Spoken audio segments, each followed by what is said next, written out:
নমস্কার বন্ধুরা, সায়নিস কিচেনে আপনাদের সবাইকে স্বাগত। আজকে আবার একটা নতুন ধরনের রেসিপি নিয়ে এসেছি। আজকে রেসিপি ঝাল পাবদা। এই ঝাল পাবদা করতে কি কি উপকরণ লাগবে আমরা দেখে নিই। এখানে 500 গ্রাম পাবদা মাছ নিয়েছি, পরিমাণ মতো লবণ, হলুদ পরিমাণ মতো, 5 কোয়া রসুন, 2 চামচ সাদা সর্ষে, 2 চামচ কালো সর্ষে, 2 চামচ ধনেপাতা কুচি আর 4টে চেরা লঙ্কা আছে। আর এটাকে এখানে একটা মিডিয়াম সাইজের পেঁয়াজ কুচি করে নিয়েছি, এটাকে পরে আমি বেটে নেব। ফোড়নের জন্য ছোট চামচের 1 চামচ কালো জিরে, একটা মিডিয়াম সাইজের টমেটো কেটে নিয়েছি এইভাবে টুকরো করে, পরিমাণ মতো সর্ষের তেল। মাছটা মেখে নেবার জন্য আমি প্রথমে 1 চামচ নুন দিয়ে দিচ্ছি আর 1 চামচ হলুদ গুঁড়ো দিয়ে দিচ্ছি। এবার আমি মাছটাকে ভালো করে মেখে নেব।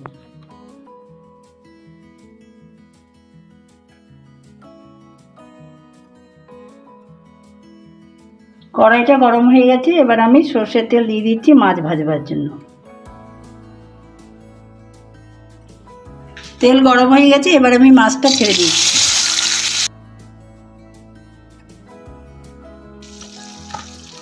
মাছটা আমি একটু হালকা করে ভেজে নেব।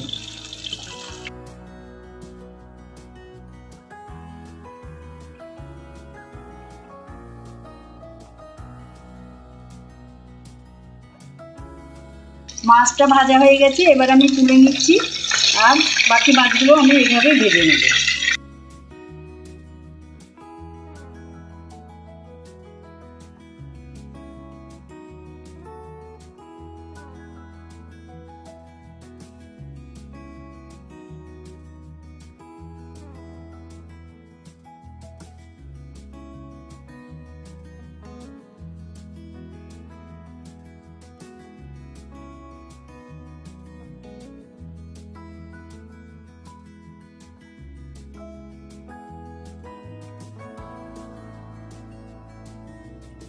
দেখুন সবকটা মাছ ভাজা হয়ে গেছে, এবার আমি মাছের তেলে ফোড়ন দেব।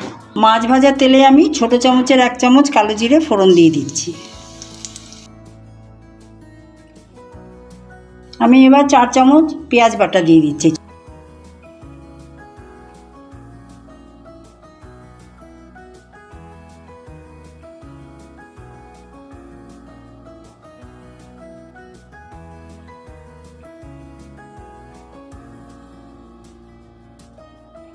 পেঁয়াজটা একটু লাল ভাজা হলেই আমি তারপর টমেটো কুচিটা দিয়ে দেবো।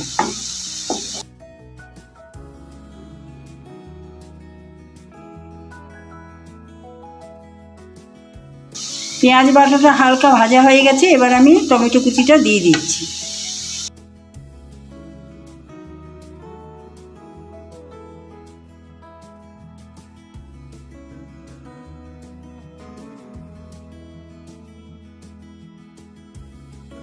আমি 1 চামচ হলুদ গুঁড়ো দিয়ে দিচ্ছি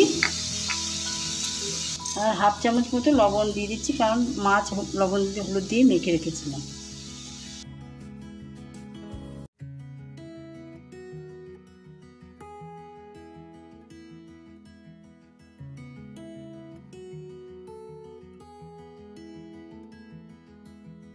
প্রথমে আমি বাটির মধ্যে 1 কাপ জল দিয়ে নিচ্ছি, তারপরে সাদা সর্ষে, কালো সর্ষে আর রসুন দিয়ে যে পেস্টটা বানিয়ে রেখেছিলাম সেটা আমি গুলে নেব।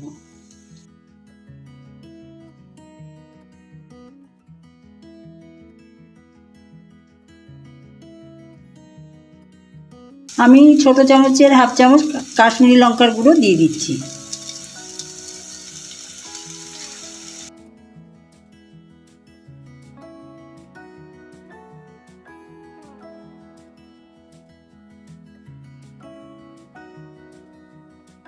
টমেটো আর পেঁয়াজটা ভাজা হয়ে গেছে, এবার গুলে রাখা সর্ষে বাটাটা আমি জলটা দিয়ে দিচ্ছি।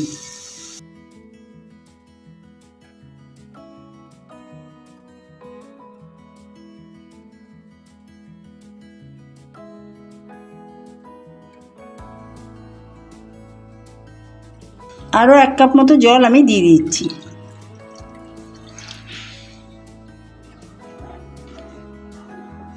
এটা 3-4 মিনিট ফুটবে। ঝোলটা ফুটে উঠেছে, এবার আমি চেরা কাঁচা লঙ্কাটা দিয়ে দিচ্ছি, তার সঙ্গে আরেকটু লবণ দিয়ে দিচ্ছি।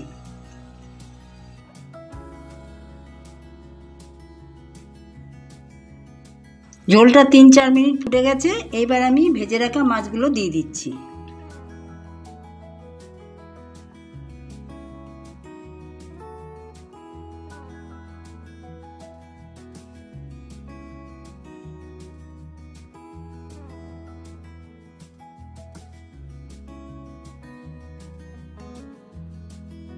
এবার আমি কুচিয়ে রাখা ধনেপাতাটা দিয়ে দিচ্ছি,